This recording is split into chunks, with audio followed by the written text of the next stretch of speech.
আসসালামু আলাইকুম। মূলত বাংলা সৃজনশীল কীভাবে লিখতে হবে তা সম্পর্কে আমি একটা ক্লাস করতেছি, তা খেয়াল করো। প্রথমে এই যে একটা উদ্যোগ দেওয়া থাকে, তারপর ক আর খ প্রশ্ন দেওয়া থাকে আর কি।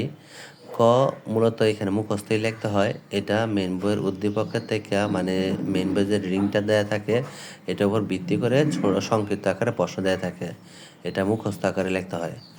খ নম্বর প্রশ্ন হচ্ছে অতি সংক্ষিপ্ত প্রশ্ন। খ নম্বর প্রশ্নতে মূলত একটু বিস্তৃত আকারে বর্ণনামূলকভাবে দেওয়া থাকে। এই ক্ষেত্রে একটু বর্ণনামূলকভাবে উপস্থাপন করতে হয়। তো যে ধরনের প্রশ্নই থাকুক এই ক্ষেত্রে ব্যাখ্যা চাইতে পারে বা বিশ্লেষণ করতে বলতে পারে বা কোনো এখানে এই তোমার বিস্তারিত কোনো কিছু জানতে চাওয়া হতে পারে।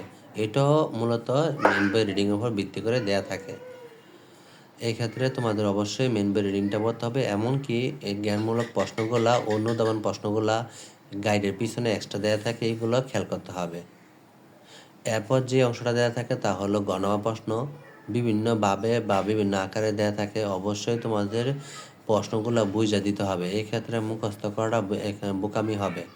তো অবশ্যই বুঝে দেওয়ার চেষ্টা করবা আর বুঝে আনসার করার চেষ্টা করবা।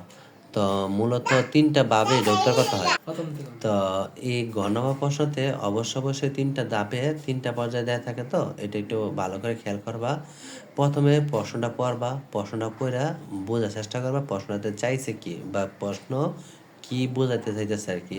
তারপর এখানে একটা কাজ করবা, এই যে প্রশ্নটা একটা লাইনে উত্তর দেওয়ার চেষ্টা করবা যে এই যে প্রশ্নটা দেয়া আছে এটা কীরকমভাবে দেয়া আছে আর কি চাইছে। প্রশ্নটা পড়া তুমি যা বুঝছো তাই এক লাইনে উপস্থাপন করতে হইব যে আমি প্রশ্নটা পড়া এটা বুঝছি। এরপরে যেটা করতে হইব, এই মেন বইয়ের রিডিং যে পড়ছো এই রিডিং পড়া থেকে এই প্রশ্ন যে করছে এই প্রশ্ন কোন কথাটা বলা আছে যা মেন বইয়ের রিডিংয়ের সাথে খাপ খায়ে থাকে আর কি। ওই ক্ষেত্রে ওই লাইনগুলো এখানে তুমি উপস্থাপন করার চেষ্টা করবা।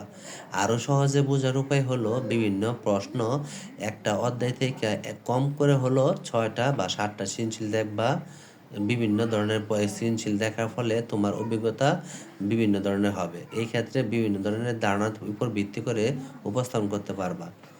এরপরে যে অংশটা লিখবা তৃতীয় অংশ গ এর জন্য উদ্দীপকের কথা বলা আছে। এইটা হলো তোমার আগে মেন বইটাতে পড়ছো, এখানে মেন বইয়ের যে উদ্দীপকটা আছে এটা কেমন পড়ছো কেমন বুঝছো। আর দ্বিতীয়ত হলো এই মেন বই রিডিংটা যেটা আছে এটা, আর প্রশ্নের উপর ভিত্তি করে যা বুঝছো এই তিনটা ধারণা নিয়ে তুমি তোমার মতো উপস্থাপন করার চেষ্টা করবা। আর যদি না বুঝতে পারো বিভিন্ন ধরনের প্রশ্নগুলো বললামই তো আগে, গণনা প্রশ্নটা পড়বা পরিষ্কার দেখার চেষ্টা করবা যে প্রশ্নটা কি চাইছে আর কিভাবে উপস্থাপন করছে আর কোন জিনিসটা উপস্থাপন করছে, কোন বিষয়ের উপর ফোকাস রাখছে তারা।